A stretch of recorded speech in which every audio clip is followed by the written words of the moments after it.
জীবন গল্পের মতো হয় না। আবার মাঝে মাঝে জীবন গল্পের চেয়েও বেশি গল্পময়।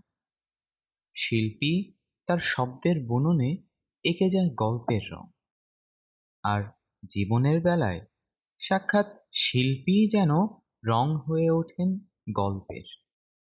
ঢেউয়ের উত্থান আর পতনের মতো জীবনের গতিবিধিও ভীষণ চঞ্চল। কোথাও তার ভরা বর্ষা, কোথাও কাঠফাটা রোদ্দুরে তার বেদম তৃষ্ণা। কোথাও সে সারি সারি ঝাউ পলাশ আর বাবলা গাছের বন, কোথাও যেন সে পায়ের তলায় করকরে উত্তপ্ত বালুর ধু ধু মরুভূমি। কখনো তার চোখ ভরা বিস্ময়, কখনো সে আকস্মিকতায় ভীষণ আহত।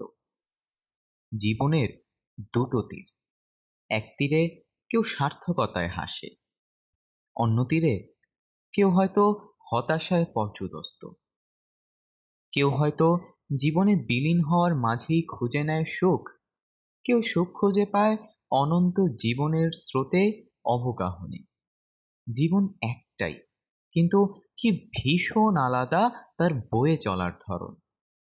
একটা জীবন ভিন্ন ভিন্ন স্রোতে, ভিন্ন ভিন্ন রূপে আমাদের চোখে ধরা দেয়, অথবা কখনো কখনো আমরাও তার সুনিপুণ শিল্পীর ভূমিকায় অবতীর্ণ হই। কিছু গল্প নিয়ে তৈরি হয়েছে জীবনের একটা প্রতিচ্ছবি।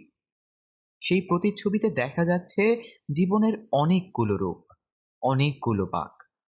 জীবন মেলে ধরেছে তার অগণতি ডালপালা, জীবন যেখানে যেমন।